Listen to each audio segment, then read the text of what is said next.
हरे कृष्णा। श्रीमद् भागवत गीता अध्याय 15 श्लोक नंबर 7। ममेवांशो जीवलोके जीवभूत सनातनः मनः सस्तानीन्द्रियाणि प्रकृतिष्ठानि कर्षति। ममेवांशो जीवलोके जीवभूत सनातनः मनः सस्तानीन्द्रियाणि प्रकृतिष्ठानि कर्षति। अनुवाद और तात्पर्य श्रील प्रभुपाद के द्वारा। श्रील प्रभुपाद की जय। अनुवाद। इस जगत में सारे जीव मेरे शाश्वत अंश है। बद्ध जीवन के कारण वे छहों इंद्रियों से घोर संघर्ष कर रहे हैं, जिनमें मन भी सम्मिलित है। तो भगवान श्री कृष्ण साफ साफ कह रहे हैं कि समस्त जीवात्माएं कृष्ण के अंश हैं। चाहे वो देवता हो, देवता के शरीर में हो, चाहे कोई असुर के शरीर में हो, चाहे कोई मनुष्य शरीर में हो, चाहे कुत्ता, बिल्ली, चींटी, हाथी किसी के भी शरीर में हो। तो काफ़ी लोग ऐसा समझते हैं कि किसी की भी पूजा करो एक ही जैसा फल मिलेगा, देवता और कृष्ण में क्या ही अंतर है। नहीं नहीं, देवता के अंश भगवान नहीं है, भगवान के अंश देवतागण हैं। भगवान के दास है देवतागण। देवतागण भी हमारे तरह जीवात्मा है। हाँ, उनको देवता का शरीर मिला है और हमें मनुष्य का। जैसे फॉर एग्जाम्पल मनुष्य हम भी है और प्राइम मिनिस्टर भी है या प्रेसिडेंट भी है, लेकिन हम दोनों में काफ़ी अंतर इसलिए है क्योंकि वो एक पावरफुल ह्यूमन बींग है ना। वो कुछ भी डिसीजन ले सकते हैं देश के लिए, पर हम लोग कुछ भी बोले देश के लिए, हमारे पास वो पावर नहीं है, राइट। तो इसी प्रकार से जीवात्मा तो सभी है जो भी शरीर में है, देवता लोग भी है, लेकिन देवता लोग पावरफुल जीवात्मा है। कृष्ण ने उनको पावर दिया। किसने दिया? भगवान श्री कृष्ण ने, क्योंकि वो भगवान के भक्त होते हैं। इसलिए हमें देवताओं को भगवान कृष्ण के समान नहीं मानना चाहिए। इससे देवता भी रुष्ट हो जाते हैं और कृष्ण के प्रति अपराध भी लगता है। तो इसी अपराध से हमें बचना है। और ये बद्ध जीवन, क्योंकि हम भौतिक संसार में हैं और हमारी बद्धता का कारण है भौतिक आसक्ति, भौतिक कामना वासना और भौतिक इच्छा। ये हमारे बद्ध जीवन का कारण है और इसीलिए हम यहाँ बहुत ज़्यादा संघर्ष कर रहे हैं और इन इंद्रियों के साथ मन भी सम्मिलित है। तात्पर्य में श्रील प्रभुपाद जी बताते हैं कि इस श्लोक में जीव का स्वरूप स्पष्ट है। जीव परमेश्वर का सनातन रूप से सूक्ष्म अंश है। ऐसा नहीं है कि बद्ध जीवन में वो एक व्यक्तित्व धारण करता है और मुक्त अवस्था में परमेश्वर के साथ एकाकार हो जाता है, जैसे कि बहुत लोग सोचते हैं कि ठीक है अभी हम इस भौतिक संसार में आए हैं तो इसलिए हम एक शरीर धारण किया है, बाद में शरीर नहीं रहेगा, हम निराकार हैं और निराकार ब्रह्म में विलीन हो जाएंगे। ऐसा कभी नहीं होगा, क्योंकि सबका एक एक व्यक्तित्व है, सभी आत्मा का अपना रूप है। भगवान उनका आध्यात्मिक शरीर देते हैं और भगवान जैसे एक व्यक्ति है, हम भी एक व्यक्ति है। हमारा व्यक्तित्व कभी भी नष्ट नहीं होता है। भले ही जैसे कि एक तोता है और ग्रीन कलर का तोता है, तो एक बहुत बड़ा बत वृक्ष में वो अगर बैठ जाता है तो दूर से देखने वाले को लग सकता है कि देखो तोता ग्रीन था, बट वृक्ष ग्रीन है, ये पत्तों में विलीन हो गया, लेकिन वो विलीन नहीं होता है। ठीक उसी प्रकार से आत्मा भले ही ब्रह्म ज्योति में जाए तो भी वो विलीन नहीं हो सकता है। उसका व्यक्तित्व रहता है, पढ़ा वहाँ वो निष्क्रिय अवस्था में रहता है और जैसे ही वो सक्रिय होने की इच्छा प्रकट करता है तुरंत उसको इस जगत में भेज दिया जाता है और फिर उसको मौका मिलता है कि वो भक्ति करे, क्योंकि अगर हम भगवत धाम जाते हैं तो हमेशा सक्रिय ही रहते हैं। तो भगवान के साथ कभी भी एकाकार नहीं हो सकते हैं, क्योंकि हम भगवान के सनातन अंश रूप है। यहाँ पर स्पष्टतः भगवान ने वर्ड यूज किया, जीवभूतः सनातनः। सनातन है, कोई एकाकार हो या we are not going to dropping our identity, we have to connect our identity. So वेद वचन के अनुसार परमेश्वर अपने आप को असंख्य रूपों में प्रकट करके विस्तार करते हैं, जिनमें से व्यक्तिगत विस्तार को विष्णु तत्व कहलाते हैं और गौण विस्तार जीव कहलाते हैं। भगवान श्री कृष्ण का असंख्य रूप में विस्तार हुआ है, जैसे कि भगवान से ही बलराम, संकर्षण, अनिरुद्ध, प्रद्युम्न, नारायण और जितने भी विष्णु हैं, जैसे 3 विष्णु हैं, कारणोदय कषाय, गर्भोदय कषाय, क्षीरोदय कषाय, सबका विस्तार हुआ है। तो इन विस्तारों को जो विष्णु तत्व है ये लोग भगवान है, भगवान का स्वांश अवतार है तो भगवान है। और गौण विस्तार क्या है? जीवात्मा यानी हम। दूसरे शब्दों में विष्णु तत्व भगवान का निजी विस्तार है, यानी स्वयं का ही विस्तार करते भगवान, यानी स्वांश है। और जीव जो है विभिन्नांश यानी पृथकीकृत अंश है। अपने स्वांश द्वारा वे भगवान राम, नरसिंह देव, विष्णु मूर्ति तथा वैकुंठ लोक के प्रधान देवों के रूप में प्रकट होते हैं। विभिन्नांश में वो जीव और सनातन सेवक होते हैं। भगवान के स्वांश सदैव विद्यमान रहते हैं। इसी प्रकार जीवों के विभिन्नांश के अपने स्वरूप होते हैं। तो वैकुंठ जगत में भगवान का जितना भी विस्तार है, जो एक एक अवतार भी लेकर आते हैं, जैसे कोई नरसिंह भगवान के भक्त होते हैं तो वो नरसिंह भगवान के वैकुंठ लोक में जाएंगे। कोई वामन अवतार के भक्त होंगे तो वामन लोक जाएंगे, जो वैकुंठ लोक में ही है। इस प्रकार से कश्यप अवतार का जो है कश्यप लोग जाएंगे। अगर उनको सारूप्य मुक्ति भी मिलेगी तो कछुआ के आकार उनको भी मिलेगा, जैसे कि वहाँ के भगवान का है, क्योंकि भगवान ने कश्यप अवतार लिया था। इसी प्रकार भगवान कृष्ण से जो विस्तार है, मत्स्य अवतार हो चाहे कोई भी अवतार, जिस रूप का हम पूजा करते हैं, हम उसी वैकुंठ में हम चले जाते हैं। क्योंकि जैसे कि फॉर एग्जाम्पल कोई अगर रामचंद्र की आराधना करते हैं तो वहाँ पे अयोध्या भी है, तो वैकुंठ लोक में अयोध्या में वो जाते हैं। कोई द्वारिकाधीश कृष्ण की पूजा करते हैं तो द्वारिका जाते हैं। कोई मथुराधीश कृष्ण यानी मथुरा के कृष्ण की पूजा करते हैं तो मथुरा जाते हैं। और कोई वृंदावन के कृष्ण की पूजा करते हैं, बजेंद्र नंदन श्री कृष्ण, तो वो वृंदावन जाते हैं। तो इस प्रकार आध्यात्मिक लोक में भी जो है विभिन्न प्रकार का लोक है, जो भगवान का ही, जो कृष्ण का ही विस्तार है। और वहाँ पे उनके भक्त अपने अपने भाव के अनुसार अपने आराध्य भगवान का जो भी रूप को वो पूजते हैं, वहाँ वो रहते हैं सनातन काल से। क्योंकि एक बार जो भौतिक संसार से वहाँ चले जाते हैं, फिर उनको बार बार दोबारा यहाँ आना नहीं पड़ता है। तो परमेश्वर के विभिन्नांश होने के कारण जीवों में भी उनके आंशिक गुण पाए जाते हैं, जिनमें से स्वतंत्रता एक है। क्योंकि हम कृष्ण के अंश हैं तो हमारे अंदर भी कृष्ण जैसा गुण है, लेकिन उसका जो परिमाण है वो बहुत कम है, कम परिमाण है। जैसे कि आप समुद्र से आप एक बाल्टी भर लीजिए, तो समुद्र के पानी में जो गुण है, आपकी एक बाल्टी पानी में भी वही गुण होगा। लेकिन अगर समुद्र में जितना नमक है उतने साथ हम तुलना करें तो बाल्टी में बहुत कम होगा और समुद्र में बहुत ज़्यादा है। ठीक उसी प्रकार से हम भगवान के अंश हैं, हमारे पास भी वो गुण हैं लेकिन कम परिमाण में है। और उन गुणों में से एक गुण है स्वतंत्रता। प्रत्येक जीव का आत्मा रूप में अपना व्यक्तित्व और सूक्ष्म स्वातंत्र होता है। सूक्ष्म है लेकिन हमें स्वतंत्रता दिया गया है किस चीज़ का, इच्छा करने का। तो इसलिए हमारी इच्छा शक्ति को आध्यात्मिक ज्ञान को प्राप्त करने की ओर हमें ले जाना चाहिए, ताकि हम भगवत धाम को प्राप्त हो सके।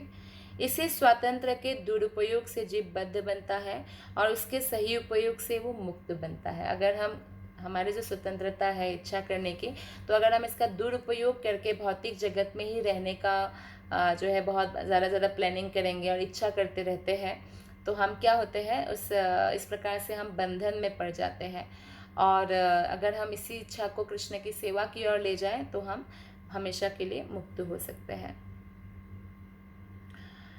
तो इसी स्वतंत्र का हमें दुरुपयोग कभी नहीं करना चाहिए। दोनों ही अवस्थाओं में आत्मा जो है भले ही बार बार जन्म ले या भगवत धाम जाए, वो हमेशा सनातन रहेगा।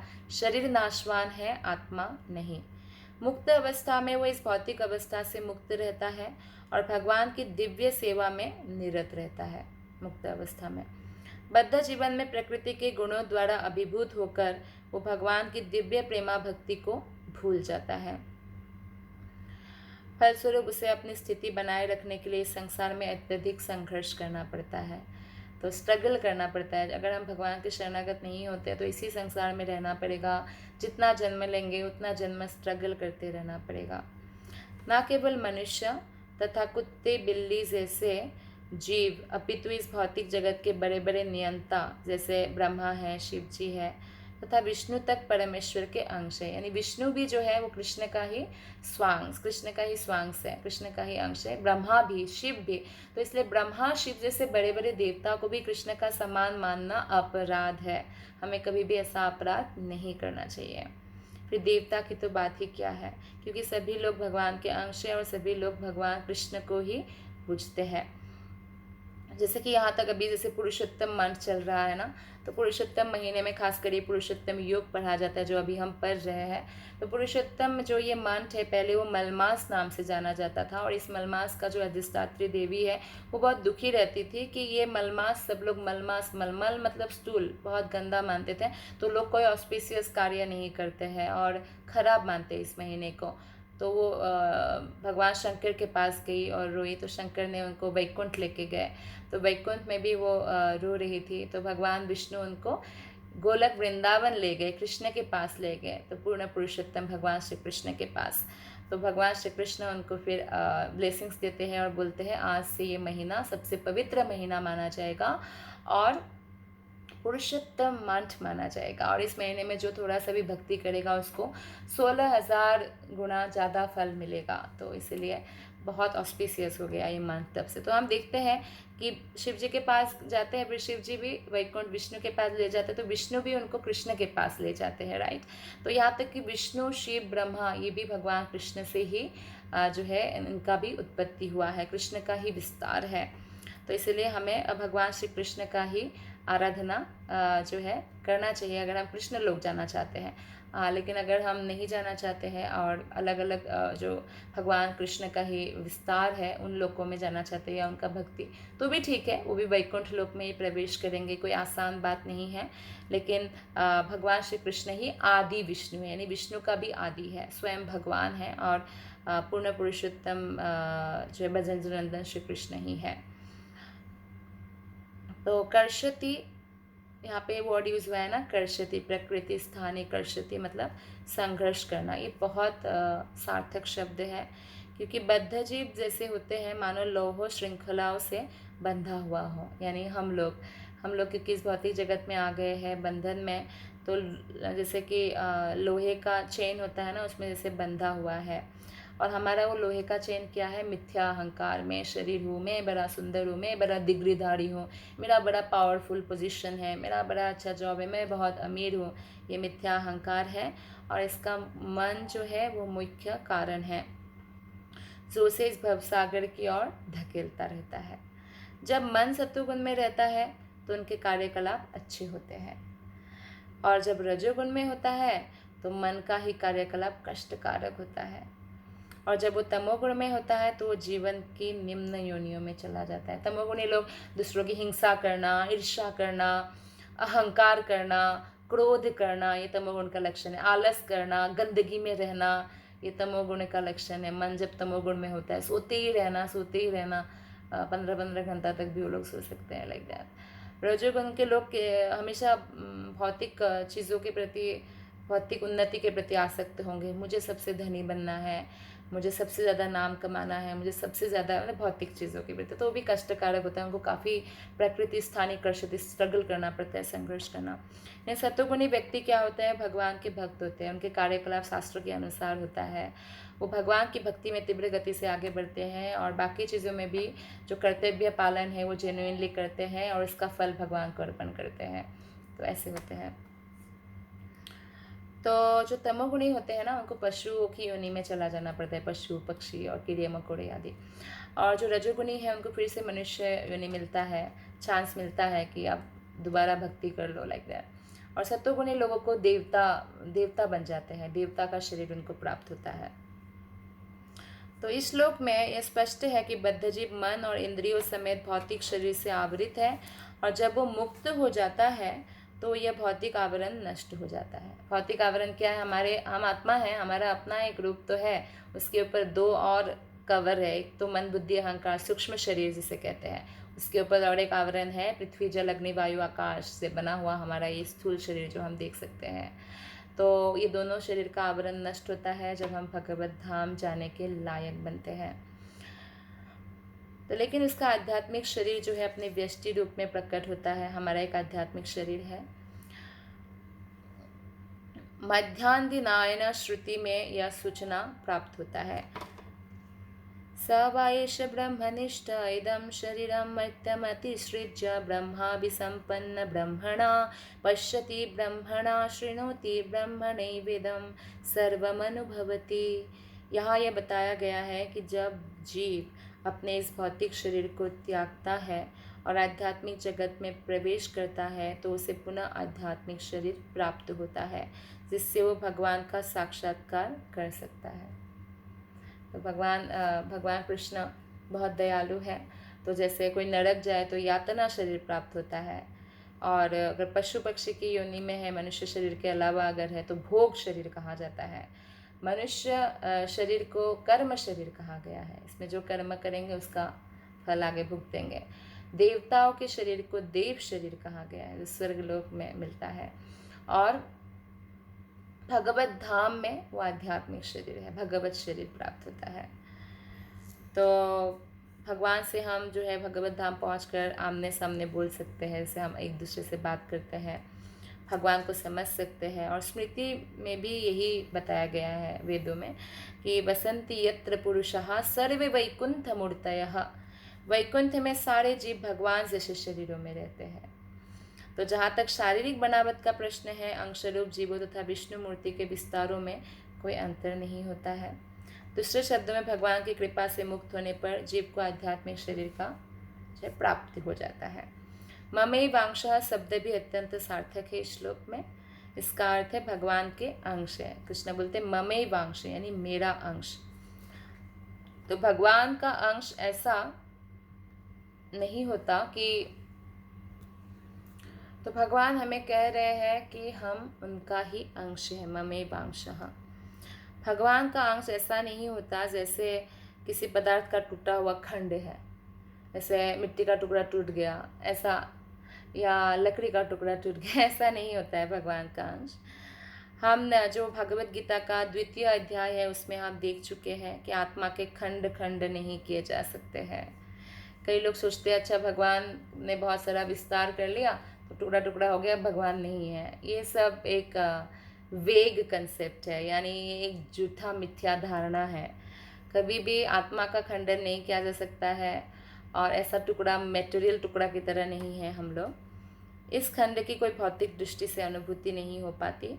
यह पदार्थ की भांति नहीं है जिसे चाहो तो कितने ही खंड कर दो और पुनः जोड़ दो, ऐसा नहीं है। ऐसी विचारधारा यहाँ पर लागू नहीं होती आध्यात्मिक लाइफ में, क्योंकि संस्कृत के सनातन शब्द का प्रयोग हुआ है, इटर्नल। आत्मा भी इटर्नल, भगवान भी इटर्नल, विभिन्नांश भी सनातन है। 2वां अध्याय में प्रारंभ में यह भी कहा गया है कि प्रत्येक व्यक्ति के शरीर में भगवान का अंश विद्यमान है। देहिनोस्मिन् यथा देहे। वो अंश जब शारीरिक बंधन से मुक्त हो जाता है तो आध्यात्मिक आकाश में वैकुंठ लोक में अपना आदि आध्यात्मिक शरीर प्राप्त कर लेता है, जिससे वो भगवान के संगति का लाभ उठाता है। जैसे भौतिक जगत में भी व्यक्ति अपने जिससे भी वो इम्प्रेस्ड है उनका संग मिले तो बड़ा आनंद प्राप्त होता है ना। तो हम आत्मा है, हम भगवान का अंश है, और भगवान स्वयं कंट्रोलर है भौतिक आध्यात्मिक जगत का। He is a big personality, biggest personality, greatest personality. तो उनका हमें सानिध्य प्राप्त होगा। किंतु ऐसा समझा जाता है कि जीव भगवान का अंश होने के कारण गुणात्मक दृष्टि से भगवान के ही समान है। जिस प्रकार स्वर्ण के अंश भी स्वर्ण होते हैं, स्वर्ण के अंश भी स्वर्ण होते हैं, मतलब जैसे सोने का खान है तो उसमें से सोने का एक अंगूठी बना लिया तो अंगूठी में भी सोने का गुण है, लेकिन जो परिमाप है वो कम है। इस प्रकार हम भगवान का अंश तो है, लेकिन मेजरमेंट में कम परिमाण है, लेकिन है तो भगवान का ही अंश हम। तो भगवान के गुण हम में भी पाया जाता है। इसलिए धन्यवाद। हरे कृष्ण।